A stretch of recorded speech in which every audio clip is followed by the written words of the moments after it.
ہمارے ذہنوں میں جو معیارات بیٹھے ہوئے ہیں وہ کیا ہے؟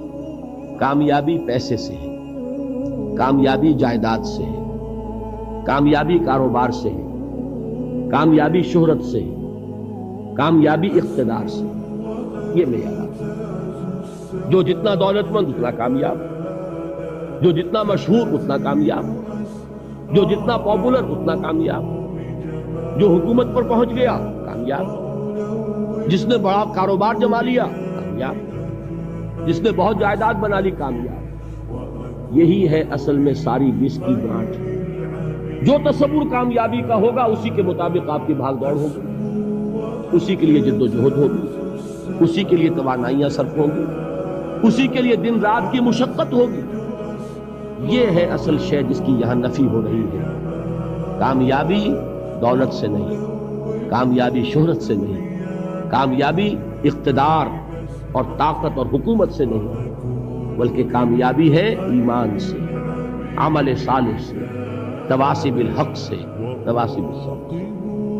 آپ غور کیجئے اس نقطہ نظر کا، اس ایٹیچیوڈ کا، یہ جو مینٹل ایٹیچیوڈ ہے، اس کا بدل جانا ہی انسانی شخصیت کے اندر انقلاب پر پڑتا ہے۔ اب آپ کا نتیجہ کیا نکلا؟ اگر تو دولت سے کامیابی ہوتی تو قارون بہت کامیاب ہوتا، اگر حکومت سے کامیابی ہوتی تو فرعون اور نمرود بہت کامیاب ہوتے۔ کامیابی ان سے نہیں ہے۔ کامیابی انسان دولت میں قارون کی دولت تک پہنچ جائے اور دنیا میں دبدبہ اور اقتدار اور سلطنت اور حکومت کے اعتبار سے وہ نمرود اور فرعون کا مقام حاصل کر لے، وہ ناکام ہے، خائب ہے، خاسر ہے، برباد ہے۔ اور ابو ذر غفاری کامیاب ہے، چاہے ان کے پاس کچھ نہیں، جھونپڑی تک نہیں، کوئی گھر نہیں۔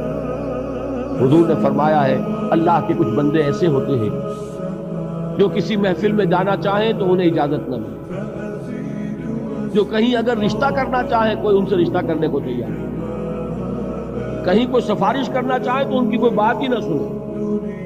لیکن اللہ کے ہاں ان کا وہ مقام ہے کہ اگر بھولے سے بھی کسی بات پر قسم کھا بیٹھتے ہیں تو اللہ ان کی قسم کی لاج رکھتا ہے۔ یہ ہے فرق، یہ جان لیجیے اچھی طرح۔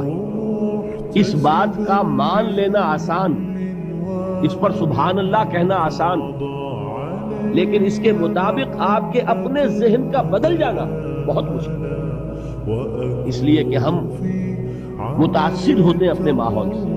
وہ بڑا محل ہے، دیکھ کر ایک دفعہ ٹھجری آتی، وہ بڑی سی 20 فٹ لمبی کار سناٹے کے ساتھ آپ کے پاس سے گزر گئی۔ ایک دفعہ اعصاب کے اندر ارتعاش ہوتا، محسوس ہوتا ہے بڑے یہ نصیبے والے لوگ ہیں، بڑے خوش نصیب، بڑے کامیاب، حالانکہ کچھ معلوم نہیں کہ یہی سب سے بڑی بدنصیبی ہے۔ ہو سکتا ہے کہ یہی سب سے بڑی ناکامی ہے۔ اگر ذہنوں میں یہ بات بیٹھ جائے کامیابی کس شے سے، یہی وجہ دیکھیے قرآن مجید میں بارہا آپ دیکھیں اولئک ھم المفلحون، یہ ہے لوگ کامیاب ہیں۔ آج ہی آپ نے نماز میں وہ آیات سنی، یا ایھا الذین آمنوا ارکعوا واسجدوا واعبدوا ربکم وافعلوا الخیر لعلکم تفلحون۔ اے ایمان والو، رکوع کرو، سجدہ کرو، اپنے رب کی پرستش اور بندگی کرو اور اچھے کام کرو تاکہ تم کامیاب ہو جاؤ۔ تو کامیابی کن چیزوں سے ہے؟ یہ ہے سب سے بڑا سبق۔ یہ ہمارے دل میں اگر بات بیٹھ جائے، ٹھک جائے، زندگی بدل جائے گی، صبح و شام بدل جائیں گے، نقشے بدل جائیں گے، بھاگ دوڑ کا رنگ بدل جائے گا، ویلیو سٹرکچر بدل جائے گا۔ آج وہ ایک چیز نہایت اہم نظر آ رہی ہے، کل نہایت غیر اہم نظر آئے گی۔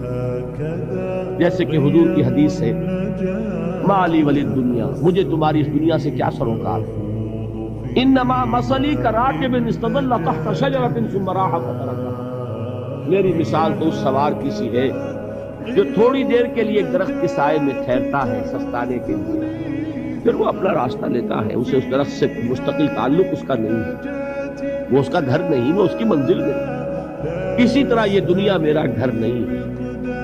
اب دیکھیے ہم کہتے ہیں انا للہ و انا الیہ راجعون، ہم تو مسافر ہیں، ہم اللہ کے پاس سے آئے، اللہ کی طرف ہمیں لوٹ جانا۔ کن فی الدنیا کانک غریب و عابر سبیل، حضور فرماتے ہیں دنیا میں ایسے رہو جیسے کہ تم اجنبی ہو یا راہ چلتے مسافر۔ لیکن یہ طرز عمل کب ہوگا؟ جبکہ یہ آیت ہمارے ذہنوں کے اندر بیٹھ گئی ہو، والعصر ان الانسان لفی خسر الا الذین آمنوا وعملوا الصالحات وتواصوا بالحق وتواصوا بالصبر۔ یہ ہے اصل بات جو میں نے عرض کیا تھا کہ میں بتاؤں گا صحابہ کیوں ایک دوسرے کو یاد کرتے، اس لیے کہ دیکھیے جیسے برف باری اگر ہو رہی ہو، آپ باہر نکلیں گے تو برف آپ کے کپڑوں پر جم جاتی ہے، تو آپ جھٹکتے ہیں کپڑوں کو تاکہ برف ہٹ جائے۔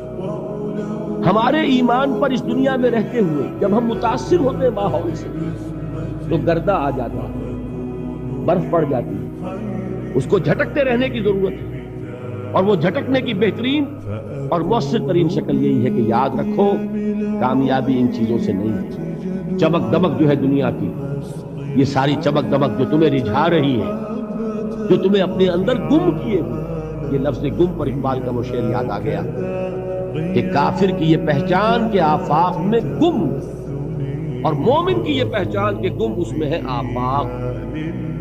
تم گم نہ ہو کر رہ جاؤ اس میں، مبہوت نہ ہو کر رہ جاؤ، مرعوب نہ ہو کر رہ جاؤ، دنیا ہی کی محبت تمہارے اوپر ڈیرے نہ ڈالے، تمہارے دلوں کے اوپر مسلط نہ ہو جائے۔ لہذا تازہ کرتے رہا کرو، والعصر ان الانسان لفی خسر الا الذین آمنوا وعملوا الصالحات وتواصوا بالحق وتواصوا بالصبر۔ پھر یاد کر لو، پھر تازہ کر لو اپنے اس یقین کو کہ کامیابی دولت سے نہیں، کامیابی ثروت سے نہیں، کامیابی اقتدار سے نہیں، کامیابی شہرت سے نہیں، کامیابی جائیداد سے نہیں، کامیابی ہے ایمان سے، کامیابی ہے عمل صالح سے، کامیابی ہے تواصی بالحق سے، کامیابی ہے تواصی بالصبر سے۔ یہ چار چیزیں ہیں کہ جو کامیابی کے لوازم ہیں۔